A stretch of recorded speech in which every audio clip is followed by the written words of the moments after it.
Bueno, buenos días, buenas tardes, buenas noches. Hoy vamos a tratar un tema bastante gracioso, porque nos lo pasamos muy bien oyéndolo, que es, le hemos llamado Radio María, y que nos va a servir de ilustración de cómo se montan sectas New Age, que nacen pues como las sectas de cualquier cosa y de cualquier sitio. Y este es un caso bastante curioso y podríamos decir emblemático. Entonces vamos a hacer un repaso histórico de lo que es esta secta, cómo se organiza y cómo va. Porque esta secta New Age, como los hongos, suelen ponerse sobre cadáveres, como en este caso la religión católica, pero igual, como vosotros veréis, esto tiene cosas muy parecidas a muchas sectas budistas New Age que han crecido acerca del tronco del budismo. Carlos empieza a contarnos la historieta de Radio María, ¿ok?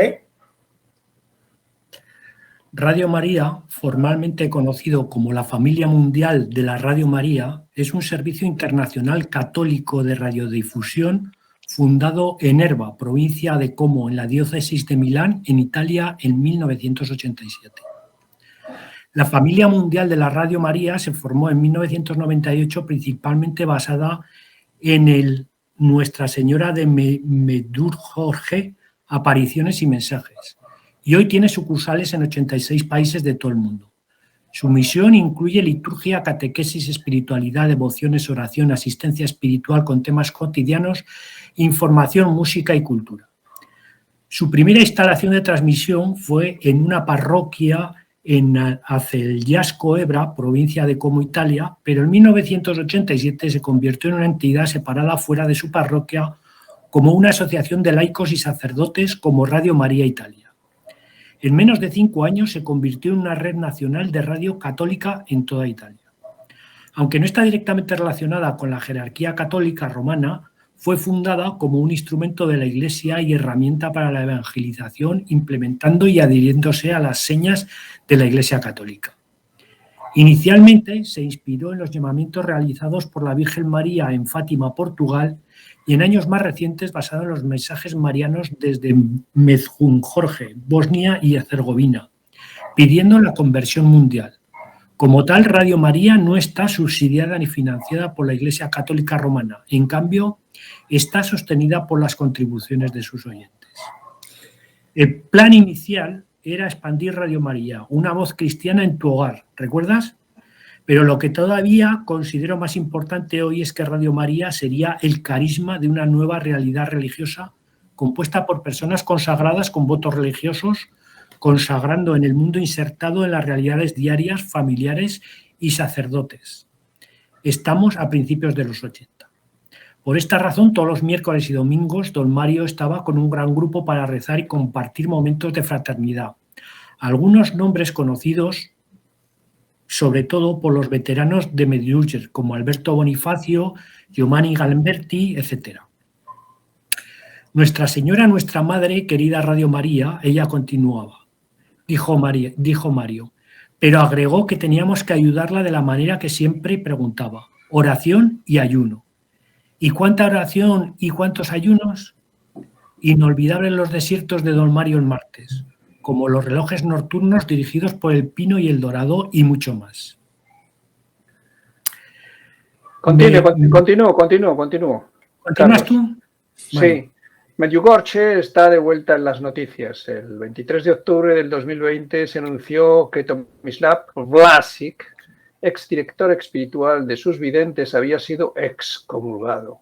La sentencia se incurrió después de que Vlasic se negó firmemente a cumplir con las sanciones canónicas impuestas por el Papa Benedicto XVI en 2009, cuando fue expulsado. Durante la década intermedia persistió en presentarse como sacerdote, simular los sacramentos y, en general, continuar escandalosamente. Para Vlasic, la excomunión es solo la última mancha en un registro manchado. En 1976, mucho antes de cualquier supuesta aparición en Medjugorje, Vlasic se desempeñaba como sacerdote franciscano en la cercana ciudad de Kapljina, conocido como un carismático, reuniría sacerdotes, monjas y laicos para lo que la diócesis de Mostar llamó dudosas renovaciones espirituales carismáticas. Durante este tiempo, Vlasic comenzó un asunto manipulador con una religiosa femenina. Cuando descubrió que estaba esperando un hijo, él la llevó rápidamente a Alemania. Ansioso porque su nombre se mantenga en secreto, él le aseguró que sería bendecida si aceptaba su destino como la madre soltera de un bebé con un padre incógnito, incluso llegando a comparar blasfemamente su situación con la de la Madre de Dios. Ella mantuvo su secreto durante años. En mayo del 81, Vlasic asistió a una reunión carismática en Roma donde una monja tuvo una visión de él sentado en medio de un gran grupo de personas con ríos de agua que fluyen del lugar donde se sentó. Un sacerdote dominicano presente le profetizó: «No tengas miedo, te enviaré a mi madre». Solo unas semanas después, a fines de junio, se informó la primera aparición en Medjugorje. Vlasic se involucró allí de inmediato, comenzando a compilar una crónica que luego se consideró no creíble por una comisión investigadora de las supuestas apariciones el 11 de agosto del 81. En septiembre de 1981, sin notificar al obispo ni solicitar permiso, dejó Kapljina por completo y se instaló en Medjugorje. Para comprender el fenómeno de Medjugorje, es importante tener en cuenta el largo conflicto entre el obispo local y los franciscanos disidentes. El área había sido considerada durante siglos territorio de misión confiado a la orden franciscana. Cuando finalmente se establecieron las diócesis y se asignaron los obispos, algunos franciscanos se negaron rotundamente a ceder sus parroquias al clero diocesano recién nombrado. Un enfrentamiento continuo en el momento de las primeras apariciones. Varios de estos franciscanos tenían lazos con los Ustania, un grupo terrorista croata. Fueron estos franciscanos disidentes quienes nutrieron y promovieron el culto a Medjugorje desde el principio. Entre ellos estaban Tomislav Vlasic, Jozo Sovko, el sacerdote a quien los videntes trajeron su historia por primera vez, conocido por ser un carismático y simpatizante de Ustasa, y Vika Bego e Iván Prusina. Los cuatro serían finalmente suspendidos y laicizados. Así que fue más o menos normal para el curso cuando Vlasic se mudó a Medjugorje sin siquiera un permiso para el ordinario local. Allí se convirtió inmediatamente en director espiritual, manejador y cronista de los videntes y, en consecuencia, en una figura clave en la configuración y difusión del mensaje y el culto a Medjugorje en todo el mundo. La crítica del obispo local y el apoyo explícito a los franciscanos disidentes fue un tema continuo en los mensajes supuestamente transmitidos por Nuestra Señora. En la narrativa de Medjugorje, pulida por Vlasic y compañía, para su presentación al mundo, el obispo figuraba como un debilucho, un colaborador comunista sin interés en la verdad sobre las apariciones. Nada podía ser más injusto para el obispo Zánik, cuyas declaraciones enérgicas sobre el tema dejan en claro su sinceridad y su preocupación por la verdad. En realidad defendió a los jóvenes videntes y a los asociados con ellos desde los comunistas al comienzo de las cosas, no queriendo que su juicio sobre el asunto se viera influido por la presión política. Sin embargo, años más tarde, la película OSPA del 95 difundió calumniosamente esta caricatura pro-comunista de Zánik entre los fieles y devotos de Medjugorje de toda Norteamérica, demostrando la eficacia de la maquinaria disidente. En otoño del 81, los compañeros franciscanos de Vlasic, Bego y Prusina encabezaron una mafia al desalojar físicamente al clero designado por el obispo de una iglesia de Mostar. La violencia era un comportamiento estándar para los franciscanos disidentes, quienes continuarían con el secuestro de los sucesos de Zánik, el obispo Peric, en 1995. Zánik suspendió sus facultades y los frailes corrieron a Medjugorje para pedir a los jóvenes videntes el apoyo de Nuestra Señora. Convenientemente, los videntes afirmaron que Nuestra Señora tomó el lado disidente. Nuestra Señora dijo que el obispo tiene la culpa del trastorno de la novena y autorizó a los sacerdotes a ignorar su suspensión. En vano, Zanuck señaló que la verdadera Madre de Dios sería muy consciente de la legitimidad canónica de su decisión. En los próximos meses, los videntes transmitieron una serie de mensajes en los que Nuestra Señora declaró repetidamente que Bego y Prusina eran inocentes y que deberían continuar diciendo misa y escuchar confesiones en Medjugorje, a pesar de su falta de facultades. El obispo no tiene un verdadero amor de Dios en su corazón. Los videntes dijeron que ella les dijo, y ellos, Bego y Prusina, no tienen fallas. Pero se hizo difícil mantener la inocencia impecable de Bego cuando se reveló que, como Vlasic, sedujo a una monja y engendró un hijo. Fue obligado a cesar su ministerio, se estableció cerca del santuario con su amante. Para disgusto del obispo, su libro de oraciones más vendido de Medjugorje ni siquiera fue retirado de la librería. La pelota. Más tarde se casó y se mudó a Italia. Su compañero disidente Jozo Zovko también sería retirado del santuario y expulsado por insubordinación en medio de acusaciones de que había peregrinos abusados. En el 84, la correspondencia entre Vlasic y la madre de su hijo cayó en manos del cardenal Ratzinger y Vlasic tuvo que abandonar Medjugorje. Sin embargo, su comportamiento inmoral quizás no fue el mayor de sus crímenes allí. Una declaración del 2008 del canciller diocesano de Mostar indica que Vlasic, como director espiritual y organizador a los videntes, recuerda que había conjurado espíritus malignos en Medjugorje. El obispo Zanuck se refirió a él como un mago carismático. Su siguiente paso fue coherente con su interés por el ocultismo: fundar una organización de la nueva era. Vlasic se enfrentó a una mujer llamada Agnes Heupel, que afirmó haber experimentado una cura milagrosa en Medjugorje. Viajaron a Italia como Claire and Francis, como lo expresó Vlasic piadosamente, para fundar un nuevo tipo de orden religioso donde tanto hombres como mujeres vivirían y trabajarían en cuartos compartidos. Reina de la paz, totalmente tuyo, a Jesús a través de María. En febrero del 88, Medjugorje, Sor María Pavlovic fue a unirse a la asociación de Vlasic. Ella inscribió a instancias de Vlasic una certificación formal que Nuestra Señora había respaldado al grupo.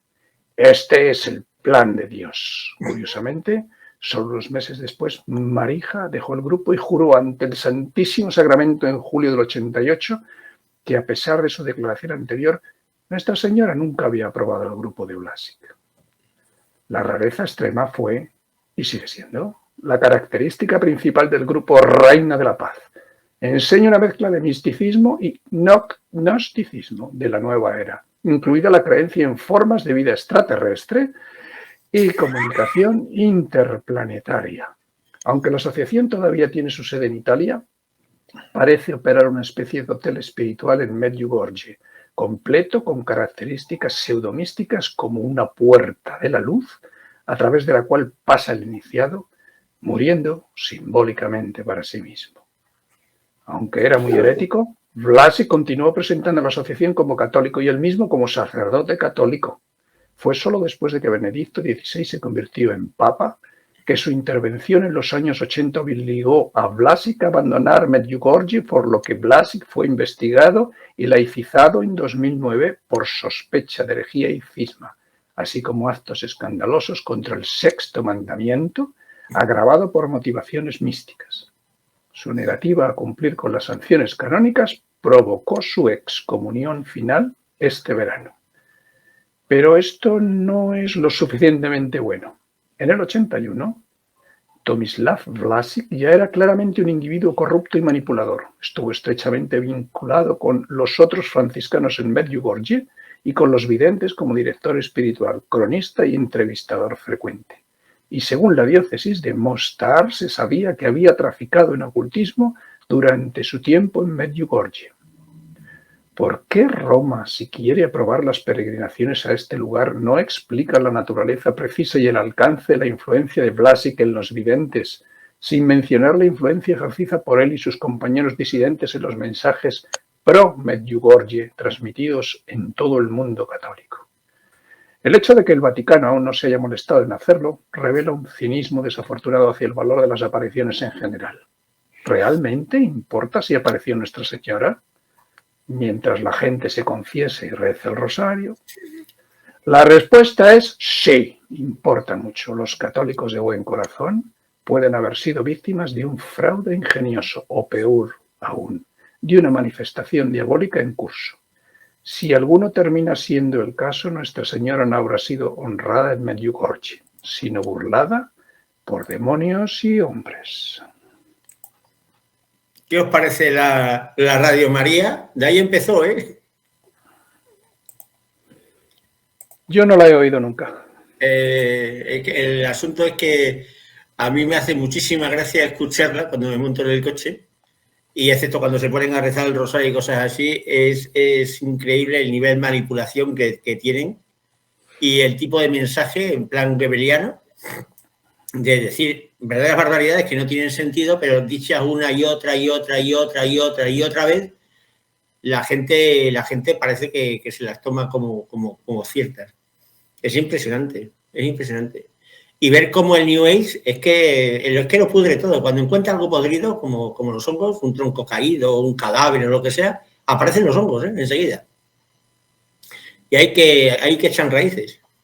Y este caso, bueno, por ejemplo, sectas budistas o pseudo-budistas, o vaya usted a saber, con vínculos con mafias o con grupos terroristas, tenemos al amigo Osho, por ejemplo.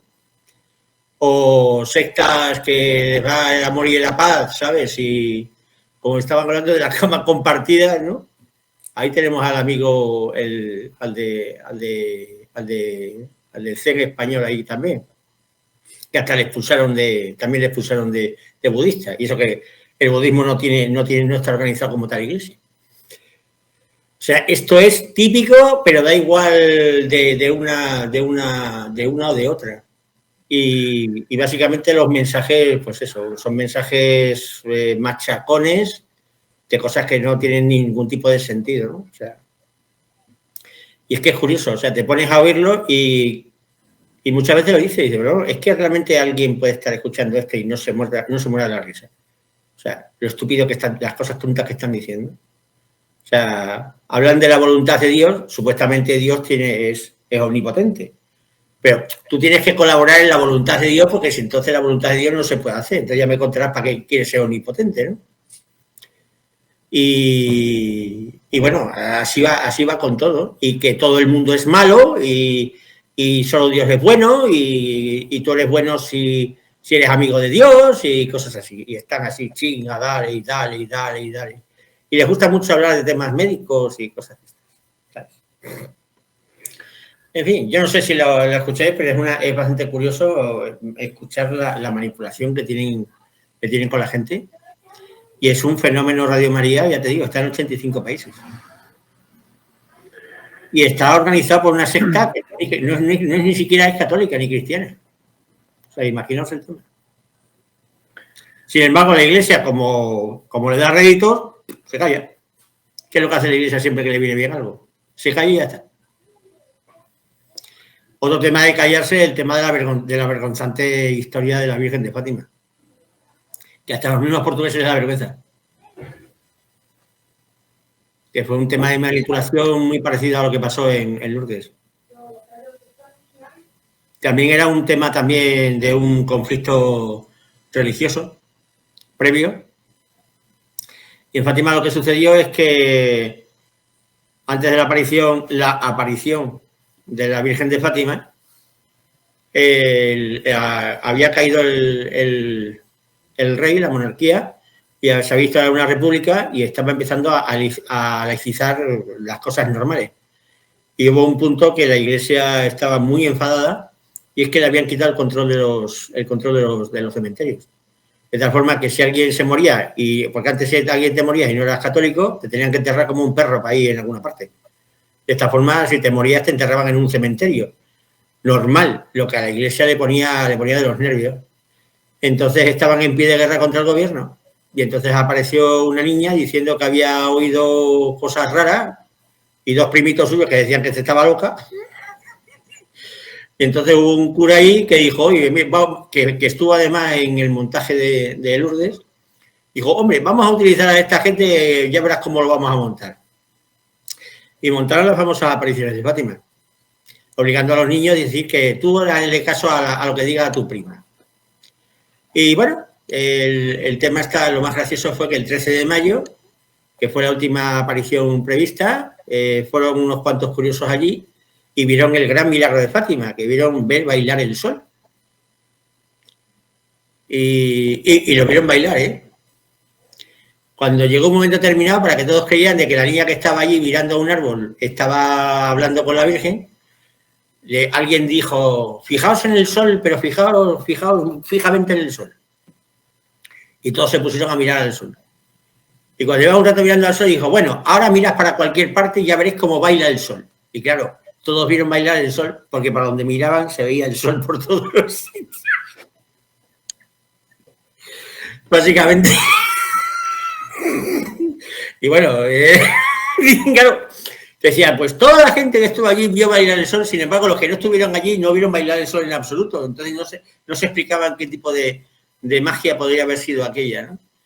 Y a base de manipulaciones tan absolutamente burdas como esta, bueno, Fátima se ha convertido en una especie de circo de 3 pistas, donde, digamos, los mismos portugueses les da vergüenza. Además, hace un par de años o así, andaba por allí, estaba el Papa Francisco, le dijeron a los portugueses que como se le ocurría acercarse por Fátima a avalar las apariciones de Fátima y las tonterías estas, que se iban todos de la iglesia.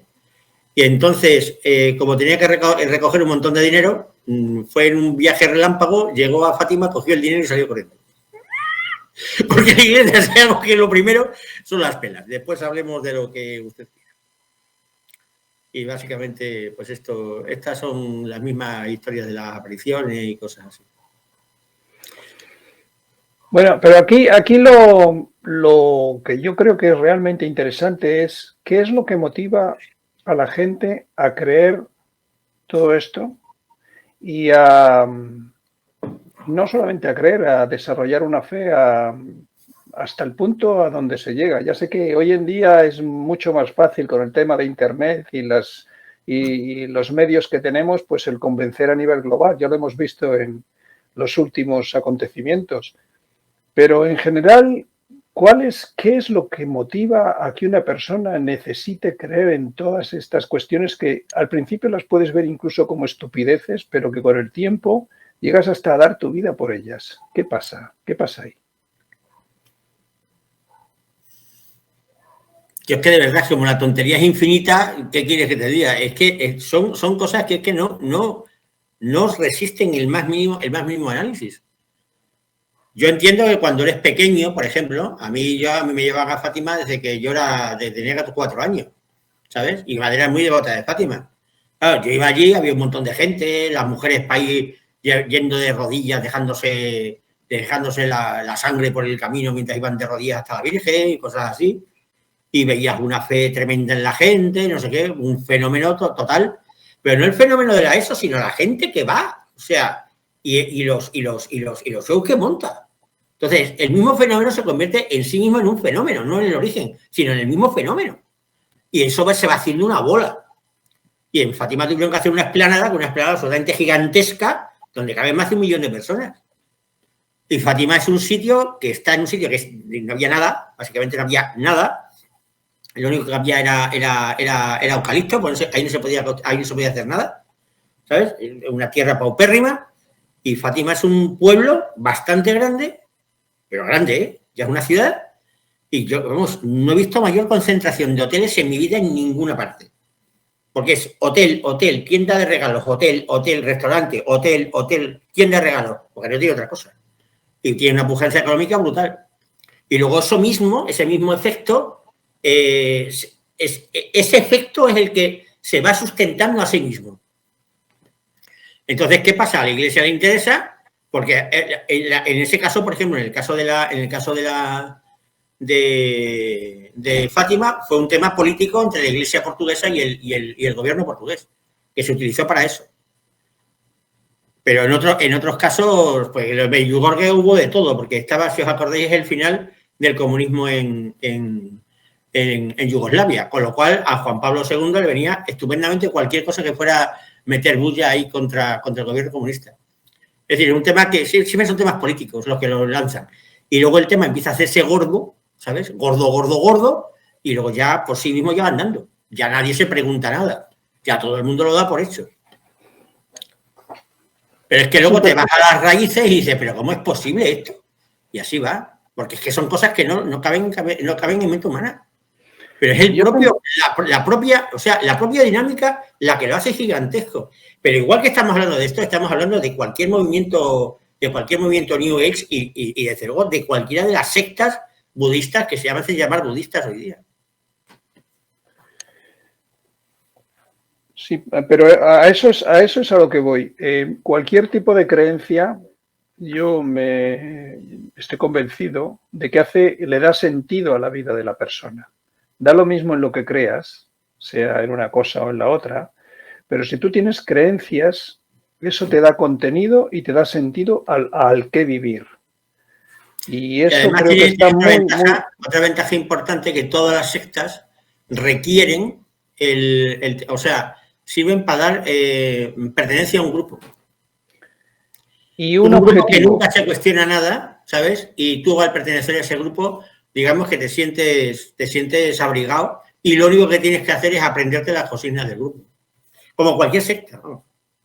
Pero además tiene un objetivo, tiene un premio. Yo creo que donde está todo el mogollón es en el premio. Es decir, da lo mismo en lo que creas, siempre vas a ser mejor de lo que eres, supuestamente vas a vivir en un mejor lugar, vas a tener muchas comodidades y vas a ser especial. Y eso es lo que está detrás de todas las creencias. Da lo mismo.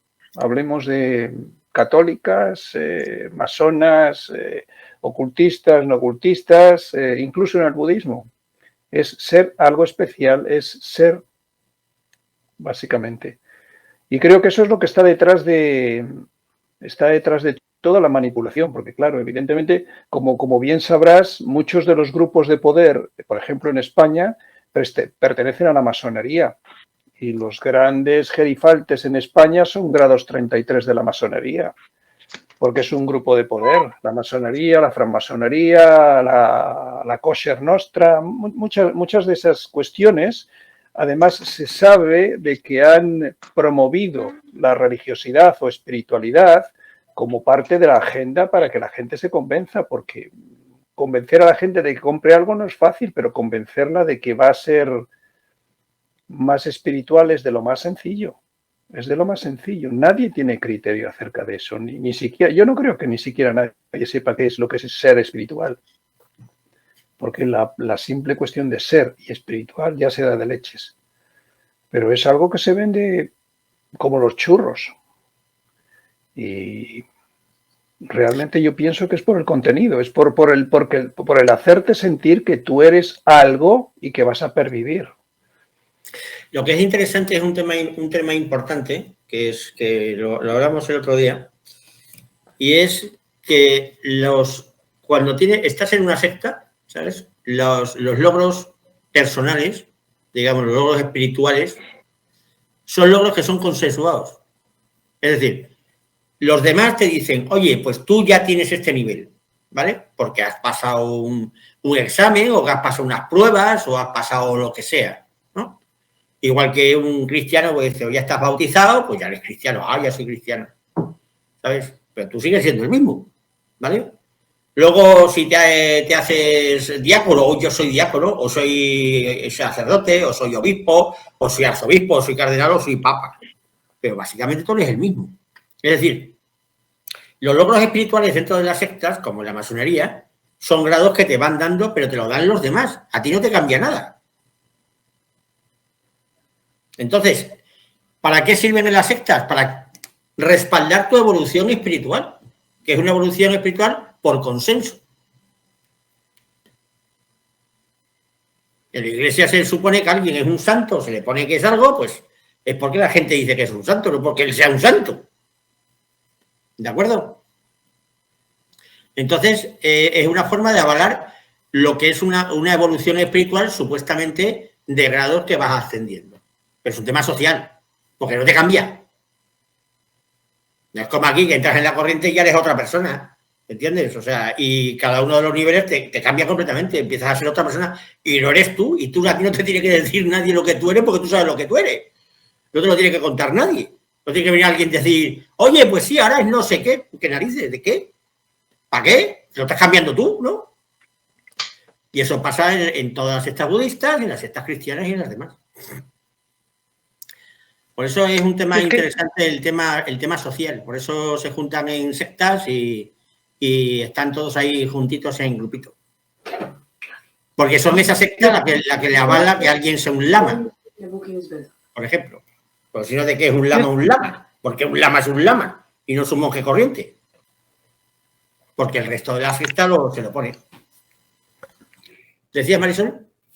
Sí, yo es que creo que esto es algo intrínseco en el ser humano, porque esa búsqueda que es, no sé si es intuitiva, no lo sé, porque los poblados indígenas que no tienen ninguna relación con nuestras sectas religiones que conocemos, ellos tienen sus, y además muy marcados, sus religiones o su forma de creencia, o en Dios, en el sol, da igual, tienen sus rituales, tienen, ¿sabes? Entonces, y ellos no diríamos que tienen una manipulación como tenemos nosotros, pues eso, a través de esto que tú has contado, que has leído, esas manipulaciones. Entonces, yo pienso en mí y digo, a ver, yo he sido una buscadora siempre, ¿y esto de dónde me ha venido?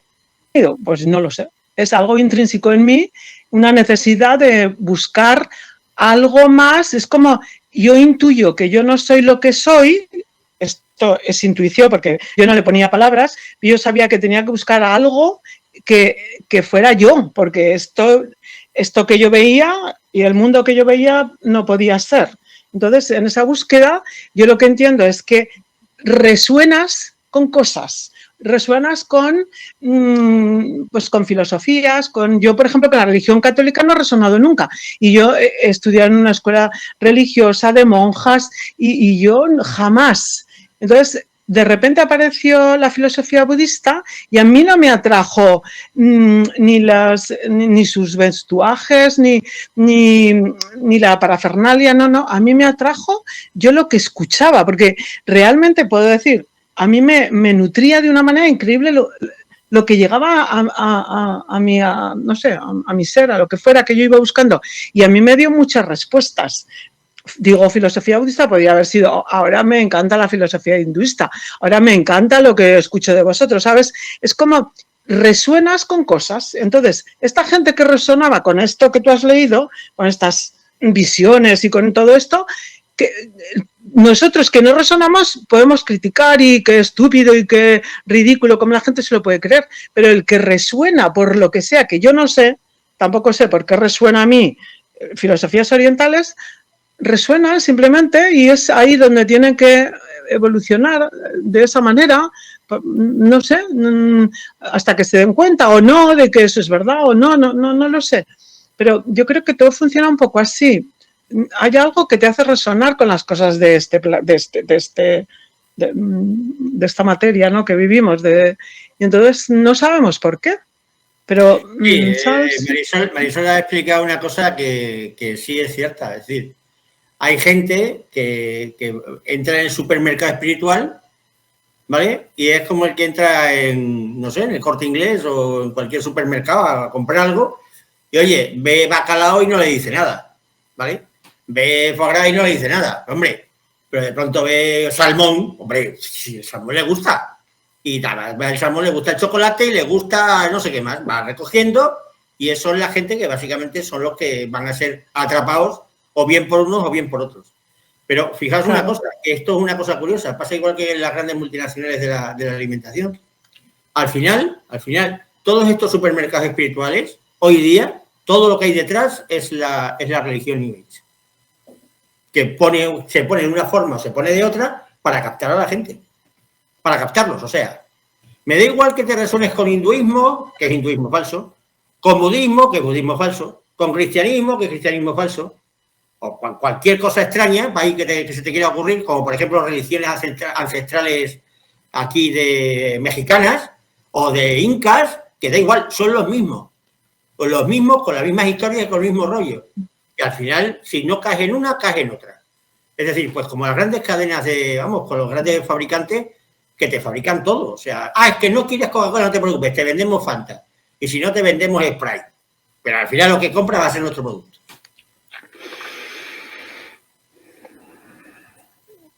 Porque va a gastar ese tipo de gente. Y ese tipo de gente resuena, y resuena es cualquier cosa. O sea, simplemente, ¿qué te gusta esto? Es que no me gusta la naranja. Pues mira, Fanta de limón. Y vas a caer antes o después. Y después que no te ha gustado mucho la Fanta, pues no te preocupes, tenemos la Coca-Cola y al final está llena de azúcar, que es lo que le gusta a la gente, el azúcar, ¿sabes? Y entonces, pues nada, pues si no es una cosa es la otra. Y al final terminan cayendo. Y al final acaban todos como siempre acaban. Con una diabetes y con un coma diabético. Y fuera, o sea, acaban todos en el infierno, que es donde tenían que estar desde el principio. No sé para qué narices han nacido. Para la forma de tirar una vida. Caminante, cuenta. Es siempre lucrar con la ignorancia de la gente, ¿no? Sí, claro. O sea, es como primero es como ese romanticismo hacia las culturas prehispánicas, por ejemplo, de decir que ellos tenían una visión acá, pero es que es la misma como ignorancia porque siguen siendo como cuentos infantiles, ¿no? Alguien le contaba cuentos a los niños sobre el sol, la luna, esto, aquello, y pues ellos se lo creían y lo seguían transmitiendo, ¿no? Y pues es lo mismo, o sea, son puros cuentos que checan con la ignorancia de la gente y pues la gente los compra y los sigue hasta morir. Pero al final, todas esas sectas donde puedes darte cuenta de que pues, te están manipulando es que no requieren ningún esfuerzo tuyo, lo único que quieren pues, es tu dinero, ¿no? Cosas así. O sea, tú no requieres hacer ningún esfuerzo. Por ejemplo, los católicos para salvarte, pues basta con que vayas a decirle al padre que lo lamentas mucho y que le vas a dejar dinero para que te perdone todo lo que hiciste, ¿no? Y así todas las sectas lo único que requieren de ti pues, es tu dinero para ir subiendo de nivel. Sí. Y fe, sobre todo fe. Y la ventaja que tienes es que cuanta más fe, menos tienes que pensar. Así que el adepto, mientras no piense, va estupendamente. Que le resuelven las cosas. Sandy, que tenías cara rara cuando decías que lo de Radio María. ¿Te está gustando el tema? Sí, está muy interesante. Fíjate que yo pienso que el ser humano por naturaleza se siente feo y débil, ¿no? Pues eso es lo que te dice Radio María cada vez que la pones. Eso es lo que te dice siempre. Eres feo y débil, siempre. Pero está Dios, que siempre va a estar contigo. Dios siempre te va a amar. Y luego te dice lo que tienes que hacer para que Dios te ame. ¿Sabes? Sí, entonces esa es la manipulación donde te dicen... Es lo mismo siempre en todos los sitios. Todo igual. Entonces, todo lo que te haga sentir menos feo y débil, y sobre todo con ciertos poderes sobrenaturales, pues va a ser muy atractivo, ¿no? Claro, pero tú no tienes que hacer nada, ¿eh? O sea, tú nada más te tienes que dejar hacer. Y por eso hay gente que tiene mucho dinero y logra sentirse menos feo y débil a través del dinero, pero quien no lo tiene, pues va a buscar a Dios, ¿no? Claro. Erandi, hola. ¿Qué nos cuentas? Hola. No, nada, los estoy escuchando. Sí, es cierto, es una forma de... ¿Sí se escucha? Se te escucha, sí. Sí. Es una forma de aprovechar nuestra necesidad de sentirnos parte de algo más grande que nosotros, ¿no? En este caso de no tener que hacer gran cosa para lograrlo y pues en la sociedad en general creo que es eso lo que se maneja a todos los niveles, ese tipo de cuestiones. Juan, ¿ibas a decir algo? Sí, sí. Con referencia a lo que normalmente hablamos en este grupo, para ser mucho más concreto, Hay personas que se interesan, como decía Marisol, por ciertas cosas, vibran por ciertas cosas y otras por otras cosas. No sé exactamente, creo que tiene que ver con el tipo de persona. Las personas que están interesadas por las cuestiones orientales o por el hinduismo o por el budismo son específicas. El budismo es un determinado tipo de persona muy específica. Lo que tú comentabas antes, lo más importante es que te puedes sentir muy atraído y perder toda tu vida, por mucho que te resuenen las cosas, si lo que estás haciendo no funciona, si no te lleva a ningún lado, si lo único que te hace es que te sientas mejor, que te sientas muy armónico, que sientas que estás evolucionando, que estás comprendiendo mucho cuando en realidad no te estás moviendo del sitio. Sí, pero está haciendo una inversión económica. Sí, y sí. Cuanto más tiempo lleva, más inversión lleva. Con lo cual, tirar ese dinero es complicado. Ya, pero lo que me refiero en este caso es que lo que hemos estado hablando es que el método que nosotros utilizamos aquí funciona.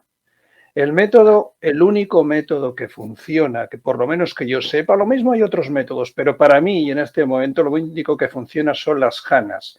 Y quiero aprovechar con esto para preguntarte por el libro que estás trabajando de las jhanas y que vas a publicar en breve.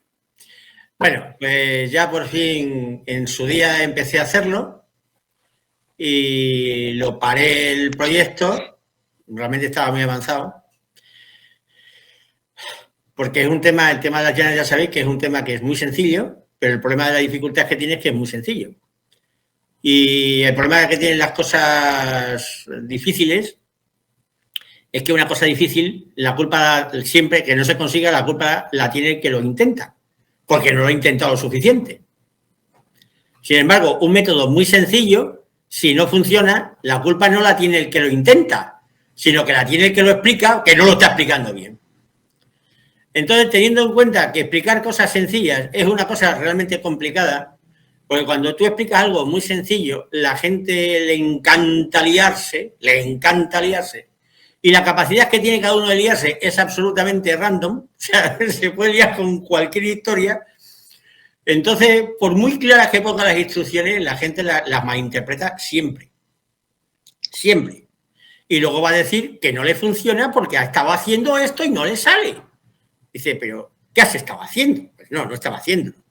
De hecho, lo gracioso es que cuando ya sí lo hacen, es verdad, sí, es lo que tenías puesto aquí. Exactamente, digo, sí. ¿Y por qué no te ha salido? Es que yo creía, es que yo pensaba, es que yo me imaginaba, es que claro, ¿cómo iba a ser tan sencillo? Yo me he pasado haciendo cosas de estas, horas y horas de meditación y claro, yo cuando cierro los ojos me dedico a hacer otras cosas. Digo, ya, claro, ese es el problema. Entonces, como habéis tenido la fantástica idea de que aparte de lo que yo ponga, vais a poner vosotros, vais a aportar vuestra experiencia, entonces ya digamos que no es que diga exactamente lo que hay que hacer, sino vosotros decís lo que después de decir lo que exactamente estoy diciendo, habéis entendido y al final qué habéis hecho para que sí sirva. ¿Ok? De esa forma, pues en lugar de servirle a uno de cada 100, a lo mejor le sirve a 20 o a 30. Y entonces ya sí merece la pena sacar el libro, porque si no, ¿para qué?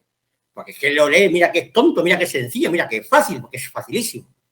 Y es lo que digo, si quieres hacer llana, te vienes aquí y conmigo lo haces en un momento. No hay ningún problema, porque yo estoy viendo lo que está haciendo el otro. Y al ver lo que está haciendo, lo puedo ir redirigiendo. Y si empieza a hacer las cosas mal, le corto y digo, así no es, hazlo así. Ese es el tema. Ahora, que si no está la persona, pues esto... Y lo que no quiero es que sea mi incapacidad de adivinar lo que un señor pueda estar haciendo sin que yo le vea, que evidentemente hasta ya no llego, y cuando lo vaya a leer ni la más remota idea, porque lo que quiero ver es que es tan sencillo que se puede hacer sin ningún problema. Y además esto me está llevando a una cosa bastante curiosa que estoy investigando, y es que aquí ha habido muchos mitos acerca de las llanas, ¿sabes? El Buda, porque ahora ya ha tenido todas las llanas, todos los textos a la vez, el Buda habla de las llanas, ¿sabéis cuántas veces en los textos? Más o menos. ¿Cuántas veces lo nombra? Una. 20. 20, no. 963 veces nombra las llanas. ¿Tantas? Sí. Entonces es curioso de que nombra las llanas 960 y tantas veces y un número de veces similar habla de los devas. Sin embargo, todas las sectas budistas ignoran las llanas y además no quieren saber nada de los devas. Porque para lo que sirven las llanas, precisamente para conectarte con los devas. Entonces, ¿a qué se dedican? Pues se dedican a prácticas anteriores al Buda. Y prácticas anteriores al Buda están lo que llaman las totalidades. Que la gente confunde que esas totalidades te lleven a llana. Esas totalidades, que son las kasinas, lo que te llevan es al samadhi. Y el samadhi es un culo de saco. Es decir, tú lo practicas arduamente y logras un estado, pero que no te lleva a ninguna parte. Y es donde se basa la religión hinduista. Que son lo que hacen, ese tipo de meditación que hace que llega, el máximo del yoga es este. Pero llega a un estado que no vale para nada. Es decir, un estado que llegas y muy bien, te sientes muy bien, es estupendo, maravilloso, pero que no vale para nada. Y ese estado lo han asociado con llanas y no lo es.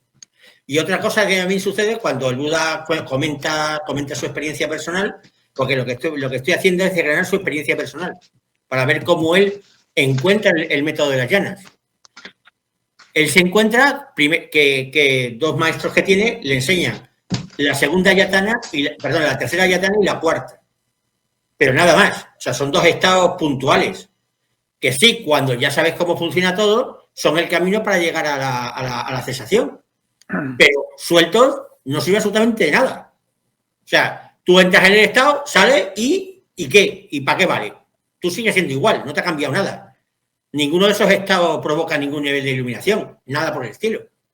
Y la gente que desde siempre o desde nunca han sabido hacer las llanas porque el método se perdió, cuando han querido hacer las distintas sectas budistoides que han ido naciendo con el tiempo, los Hinayana, los Mahayana, los tibetanos y por último los Theravadas, que son los más modernos, pues han agarrado prácticas que o bien son hinduistas, como las totalidades o kasinas, y ya que eso es demasiado complicado porque es demasiado arduo, pues ya simplemente se las inventan, como pasó con el tema del Vipassana, del tipo este de Birmania del siglo, de Medawi del siglo XVIII, que se inventa esta historieta y cuando llegan los occidentales por ahí pidiendo métodos de meditación se lo venden. Y ahora mismo está expandido en todas partes el famoso mindfulness, que es algo que es nefasto para la mente, además, porque destruye la concentración. ¿Tú tienes algo que vender? Pues lo vendes, lo que caiga. Pues igual que si vas a Medjugorje y te quieres llevar un milagro a casa, pues vas, lo compras, lo pagas y te lo llevas. Pues lo mismo que si te vas a un monasterio del tipo que quieras, porque los tienes a tu tiplén de lo que quieras y te venden lo que hay, básicamente. Y es que es curioso, porque es que lo que son llanas, o sea, porque las llanas son la puerta para todo. Sin las llanas no hacemos nada, o sea, por donde quieras te tienes que empezar por las llanas, porque lo que es el budismo es pura práctica. Es lo que hemos hablado siempre, es pura práctica y empiezas con las llanas. Y si no entras con las llanas, pues no tienes nada que hacer, pero las llanas es la puerta, pero tampoco hace nada, es decir, no logras nada con las llanas solo, sino que a partir de las llanas ya puedes hacerlo todo, pero tienes que entrar por ahí. Es condición sine qua non, es lo primero que tienes que hacer. Si no haces nada de eso, no haces nada. Y nada de lo que se hable después, una vez que estás iniciado, nadie lo puede entender si no lo has vivido. Y lo importante de las llanas justamente es estar en contacto con los devas. Que de los devas también se habla tropecientas mil veces en los textos. Sin embargo, los budistas, claro, como las llanas no las conocen, solamente el nombre, y lo confunden con cualquier cosa. Normalmente con lo que son las kasinas, las totalidades. Y ya está. El que quiera hacer las totalidades, pero como por ahí tampoco te conectas con los devas, pues ya me contará para qué te vale. Entonces, como su práctica no lleva a lo básico, pues entonces dice, no, es que no es necesario, haz esta otra práctica, te venden lo que sea para ir metiéndote en la secta y sacarte el dinero. Ni más ni menos. Y los textos, vamos, se ignoran totalmente. Es decir, y no estamos hablando de que el Buda dice en tal capítulo, habla de las llanas una vez, no, 963 veces. Que se las trae. Y si me permitís un momento, os voy a decir...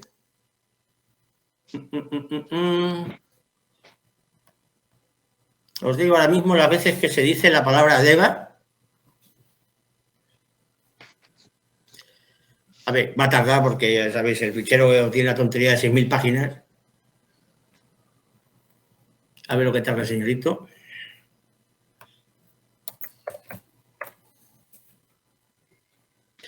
$2.702 veces se habla de Devas. ¿Vale? Entonces, hablar de budismo sin yanas y sin devas, ya me contaréis para qué vale. Ahora, vete a cualquier secta, la que quieras, tibetanos, mahayanas, hinayanas, theravadas, medio pensionistas, budistas, ¿cómo es? Laicos, budistas, no sé, como budistas materialistas, inmaterialistas o medio pensionistas. De devas no quieren hablar de ellos. El budismo es ateo. Así que de devas no se habla. Pues ya me contaré de qué vamos a hablar. ¿De lo que se trata? O sea, ignorar algo que aparece 963 veces o 2.702 veces, ya me contaréis de lo que estamos hablando. Vamos, que en el Evangelio no aparece tantas veces Jesús, ni Dios, ni nada por el estilo, Aparece muchas veces, mucho menos, Pues esperamos entonces, Tomás, que termines el libro, que lo dejes terminado, ese libro sí, práctico, no, y que vosotros servirá para lo que os parece a que la gente que no se entere. Y que se pueda practicar. Claro. Habrá quien pueda practicarlo y evidentemente, pues incluso si hay algún tipo de duda o algo así, estas charlas siempre van a estar disponibles para todo aquel que quiera preguntar algo. Más que, como última cosa, me gustaría decir que para mí personalmente las yanas son física, pura física mental, es pura física. No, es física, es química. Sí, es química aplicada al cerebro y que eso es lo que te conduce. Eso es lo que te conduce. De todas formas, de todas formas. Persona que es capaz de experimentar los neurotransmisores, persona que encuentra la forma de caminar. Si es que lo hablaba el otro día en una de las entrevistas que me hacen los miércoles, que no entiendo cómo las personas dicen que piensan cuando no son capaces de dejar de pensar. Es como los niños que empiezan a andar y andan con la pared, ¿sabes? Y rebotan y siguen andando porque no pueden dejar de andar. ¿Y ese niño sabe andar? No, hasta que no aprende a parar de andar, no sabe andar. Entonces, una persona que no es capaz de dejar de pensar y encima además se rige por sus pensamientos porque piensa que son suyos, imagínate, ¿tú te crees que le podías dar el carnet de piloto de persona? Y una persona que no es capaz de utilizar su química cerebral, que es incapaz de ser feliz cuando quiere o dejar de serlo cuando quiere, o sentir placer o enamorarse o lo que quiera, que no puede, no sabe qué narices de persona es esa. Pero claro, estamos viendo cosas tan estupendas como que gente que son analfabetos pueden sacarse un título de ingeniería y seguir siendo analfabetos, pero vamos, sin ningún problema. Entonces, claro, te puedes creer lo que quieras. O como que la Real Academia Española de la Lengua agarra una de las más prestigiosas editoriales, hace una edición especial conmemorativa de no sé qué, del Quijote, ¿sabes? Y las páginas van random, o sea, acaba un capítulo y se mete con el otro porque nadie ha leído, nadie se ha puesto a coger el libro al Quijote a verlo, a leerlo, porque el Quijote no es para leerlo, el Quijote es para coleccionarlo, da igual lo que haya dentro. O sea, claro, en estas circunstancias pues ya te puedes creer cualquier cosa. Como cuando se te viene un cura a decir, no, las curas y las monjas todos en la misma habitación. Y si no, llamamos al grupo terrorista para que monte el pollo en otro sitio. Y eso se entiende que es amor y fraternidad. O sea, y tragan. Es que, vamos, la gente tiene una tragadera que va mucho más allá de lo razonable. Fernando, que no has hablado la boca en toda la tarde. Hable, micro.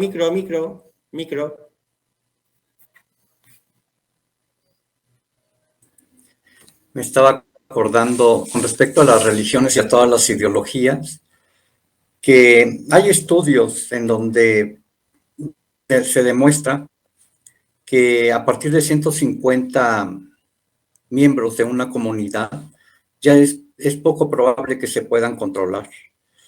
Entonces empiezan a surgir, pues primero son relaciones de parentesco, son pequeños grupos, tribus, clanes, viene un tótem, pero ya después, a partir de 150, ya no se pueden controlar.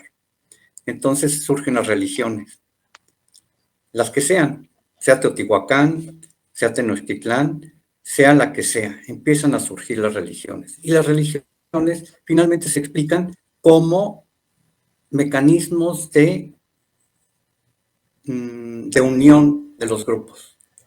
Entonces, pues ya después en las sociedades modernas, pues la gente tiene necesidad de pertenecer a un grupo, tiene necesidad de creer en algo. No hay manera de controlar una sociedad sin que haya ideologías y sin que haya religión. Al final de cuentas es una ideología. Entonces, pues tienen explicación al final de cuentas. O sea, si se ve si se estudian desde un punto de vista arqueológico, si se estudian desde un punto de vista antropológico, pues ahí está, esa necesidad de control, de unión, porque de otra manera no se puede, imposible. Entonces, pues también hay que ver ese lado, pues, no sé si bueno, de las ideologías y de las religiones para el control de grupos, de grandes sociedades. Entonces, eso era lo que yo quería agregar a lo que ya se había comentado.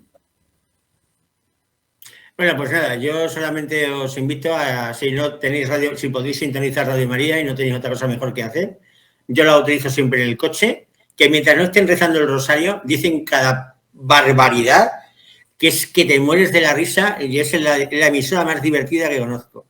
Solamente tienes que escuchar lo que dicen, ¿eh? No lo que ellos piensan que dicen y que ellos les van a entender que están diciendo, sino las tonterías que están diciendo. Y las repiten y las repiten y las repiten y las repiten. Y es majestuoso el tema este. Y además que 85 países. Una maquinaria propagandística brutal. No sé, es que los tontos en cuanto tocan un pito se ponen todos en fila. ¡Nos vaya! ¡Nos vaya! Bueno, queridos, pues hasta el domingo que viene. Y esto ha sido, lo de Radio María ha sido una cosa que ha surgido así. Y me lo he puesto a investigar en un momento lo que habéis leído, pero vamos, una hora antes de empezar la reunión y ha empezado a salir toda la bazofia, pero en un momento. O sea, eso lo buscáis en Google, lo sacáis todo. O sea, no hace falta buscar mucho, ¿eh? Y va saliendo toda la basura que hay ahí. Es decir, que tampoco puedes decir, toda esta gente dice, porque no saben usar Google. O sea, no saben. Ah, no saben. Pueden buscar cualquier cosa, pero eso no. A ver si va a decir algo que no les guste. Vale, hasta el domingo que viene. Venga, besitos, buena semana. Gracias.